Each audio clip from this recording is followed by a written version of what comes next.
When you think of Brazil, what is it that comes to your mind? The Amazon rainforest, the carnivals. What about oil? It may sound strange, but Brazil is one of the world's biggest oil producers. It is the largest in South America and the 7th largest in the world, and now it is poised to join OPEC+. This is a group of major oil exporting nations. First, there's the Organization of Petroleum Exporting Countries, or OPEC. It has 12 members. It is a long-standing group.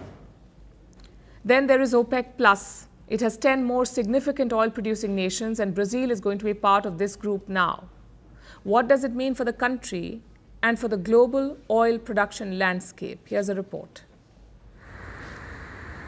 Brazil is South America's leading economy and its largest oil producer.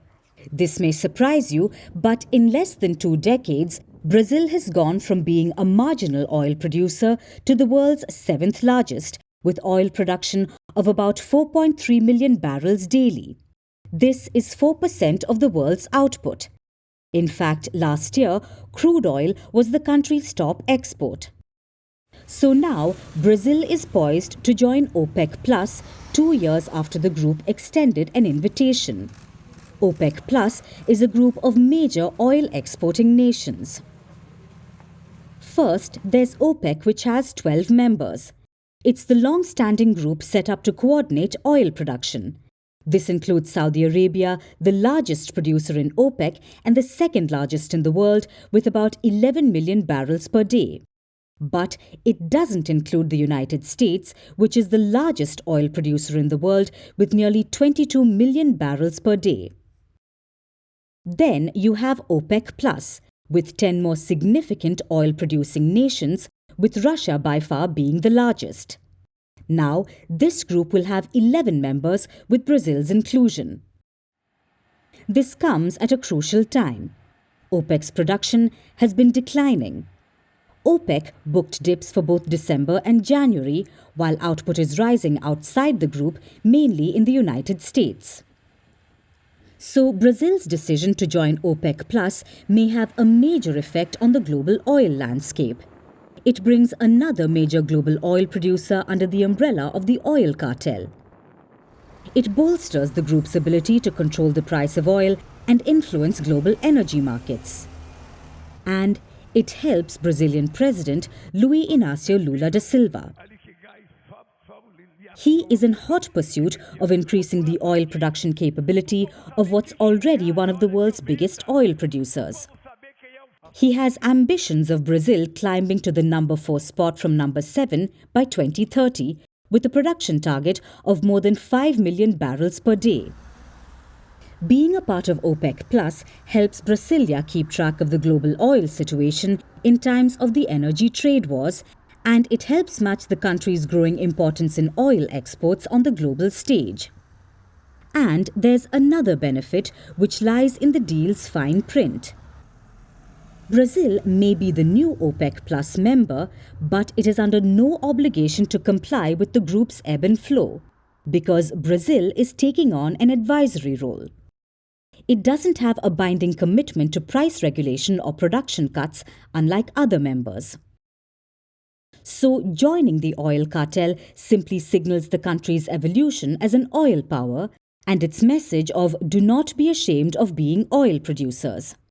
That's not to say that Brazil's OPEC+ decision is not facing criticism, because its timing is a bit odd as well.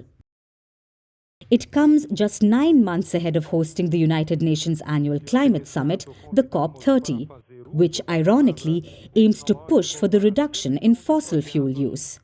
And this highlights Brazil's ongoing personality crisis.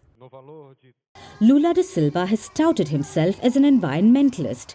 He has tried to reduce deforestation in the Amazon rainforest. He has helped protect indigenous rights. But at the same time, he has pushed for new oil reserves and for the approval to drill near the mouth of the Amazon River, which is one of the most biodiverse regions on Earth. Now joining OPEC+ sums up Brazil's dilemma. Their president does not know how to reconcile environmental commitments with economic developments. He can't seem to choose between being an oil power and an environmental champion. But as soon as Brazil joins OPEC Plus, the choice will perhaps be made for him. Merci beaucoup. Hi, how are you? Very well, thank you. Thank you for being here. Namaste, Mr. President. Bharat Kelogon, Komeri Namaste. How many people generally follow you in interviews? Typically, in a month, we have viewers up to 150 million. That's more than twice the population of France. And in the last 2 years, we had 3 billion viewers. So I say, Laurent, this is your chance to be famous. You're on Firstpost.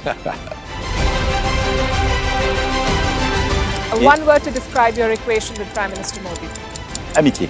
As India and France work together, are you creating a new era of non-alignment in the technology space? India is a training superpower. 1 million engineers a year, more than all of Europe and the US combined. So we have that partnership. We have a partnership on the environment and the economy. We also have civilian nuclear programs. And that is something we've developed far beyond the France-India relationship. So we want to work together on AI. And then comes China with its DeepSeek, creating models at a fraction of the cost. Did that innovation take you by surprise? Did that breakthrough make you sit up and think, what did the Chinese do and how? But what did DeepSeek do? They took everything that was already available from the last AI model and then they recalibrated it. So are you going to ban Chinese AI in France? So we don't have this American approach of banning tech because of where it comes from.